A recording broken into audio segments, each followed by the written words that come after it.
굿티비가 발행하는 종합주간지 위클리 굿뉴스의 주요 소식을 김민정 기자가 소개해드립니다.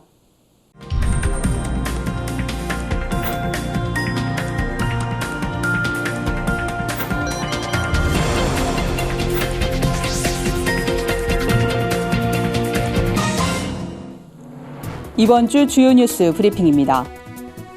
일본식 장기 불황, 일명 재패니피케이션이 전 세계로 확산하고 있습니다.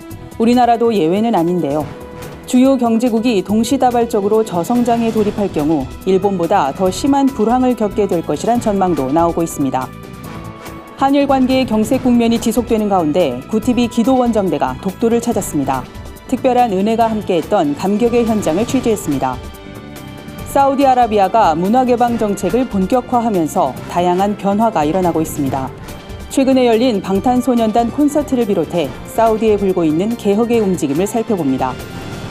일본의 장기 불황을 가리키는 재패니피케이션, 일명 제2의 공포가 글로벌 금융시장에 확산하고 있습니다. 전 세계가 저금리, 저물가, 저성장에 허덕이는 일본식 장기 불황에 빠질 것이란 우려가 커지고 있는 건데요. 최근 글로벌 마이너스 채권 규모가 커지고 안전자산국들마저 국채 금리가 하락세를 보이면서 암울한 전망이 나오고 있는 상황입니다. 미국과 독일이 대표적인 경우입니다. 레리 서먼스 전 미국 재무장관은 경기 침체의 공포보다 더 위협적인 것이 제2의 공포라고 했는데요. 우리나라도 안심할 수 없는 만큼 발빠른 대응이 필요해 보입니다. 한일 관계의 경색 국면이 계속되는 가운데 굿티비 기도원정대가 독도를 찾았습니다. 굿티비 기도원정대는 지난 24일부터 26일 울릉도와 독도를 찾아 한반도의 평화와 독도 수호를 위해 한마음으로 기도했습니다. 1년에 50일 정도만 사람의 발길을 허락한다는 독도. 계속된 기상 악화로 독도를 방문할 수 있을지 불투명했지만 독도의 날이었던 25일 아침 기적처럼 맑아진 하늘이 기도원정대를 맞았습니다.